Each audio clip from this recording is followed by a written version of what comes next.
ప్రియమైన వారలారా, యేసుక్రీస్తు నామమున మీకు నా శుభాకాంక్షలు. ఇక్కడొక శిలను ఉంచారు చూశారా? భారతదేశం యొక్క జాతిపిత మహాత్మాగాంధీ గారి శిల. లండన్ మహానగరంలోని పార్లమెంటు బిల్డింగు జస్ట్ ఆపోజిట్లో ఈ శిలను ఇక్కడ ఉంచి ఘనపరిచియున్నారు. ఒక కాలంలో ఈ బ్రిటిష్ ప్రభుత్వం భారతదేశమును పరిపాలించింది. బ్రిటిష్ పరిపాలనను ఎదిరించి పోరాడిన వారే మహాత్మాగాంధీ గారు. అందులో జయించారు. అయితే వారిని కూడా ఘనపరిచి ఒక శిలను ఈ స్థలములో ఉంచుట ఇండియాకు ఖ్యాతిని కలుగజేసే ఒక విషయము.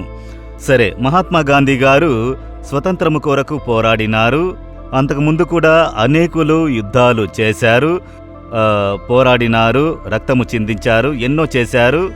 అయితే మహాత్మాగాంధీ గారు అనుసరించిన పోరాటము వ్యత్యాసమైనది. రక్తము చిందించకుండా, యుద్ధము చెయ్యకుండా ప్రేమతో సాధించాలి అని ఒక ప్రేమాయుధమును ఎత్తి అహింసా మార్గంలో మనమొచ్చి న్యాయముగా పోరాడి, మనము ఎదిరించి తగువులాడి రక్తము చిందించుట కాదు, మనల్ని సమర్పించుకుని మనల్ని కొట్టినప్పుడు దెబ్బలు తిని ఓపికతో ఉండి స్వతంత్రమును పొందుకొనగలమని ఒక ఉద్దేశముతో పనిచేశారు. దానికి కారణమేంటో తెలుసా మీకు?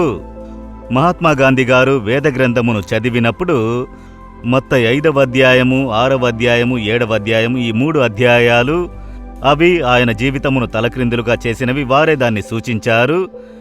యేసు చేసిన కొండ మీద ప్రసంగము అందులో వ్రాసినారు. అందులో యేసుక్రీస్తు ఒక మనిషి జీవితమునకు కావలసిన సత్యములన్నిటినీ తేటగా చెప్పియున్నారు. అందులో ఒకే ఒక వాక్యమును నేను చదువుతాను, మీరు చూడండి. మత్తయి 5వ అధ్యాయము 44వ వచనము, నేను మీతో చెప్పున్నదేమనగా, మీ శత్రువులను ప్రేమించుడి, మిమ్ములను శపించు వారిని ఆశీర్వదించుడి, మీ మీద పగబెట్టుకుని వారికి మేలు చేయుడి, మిమ్మును నిందించు వారి కొరకు, మిమ్ములను హింసించు వారి కొరకు ప్రార్థన చెయ్యుడి. మనకు కీడు చేసి మనకేమో వేదన కలుగజేసే వారిని కూడా ప్రేమించాలి, క్షమించాలి, మేలు చెయ్యాలి అని యేసు నేర్పించడం మాత్రమే కాదు, జీవించి చూపించారు. ఒక చెంప మీద కొడితే ఇంకొక చెంప తిప్పు అని చెప్పినవారు, పర్వాలేదు కొట్టు అని చెప్పి, దేవుడు వచ్చి కీడును కీడుతో జయించక మేలుతో కీడుని జయించండి అన్న సత్యమును యేసు నేర్పించారు. ఈ మాటలు మహాత్మాగాంధీలో గొప్ప మార్పుని కలుగజేసి, అందువలన ఆయన అహింసా మార్గంలో పోరాడి స్వతంత్రమును పొందుకోవాలన్న ఆలోచన కలిగిందని ఆయన చెప్పినారని మనము ఎరిగియున్నాము. మన జీవితంలో కూడా ఈ వేదవాక్యమును మన జీవితంలో అనుసరించాలి.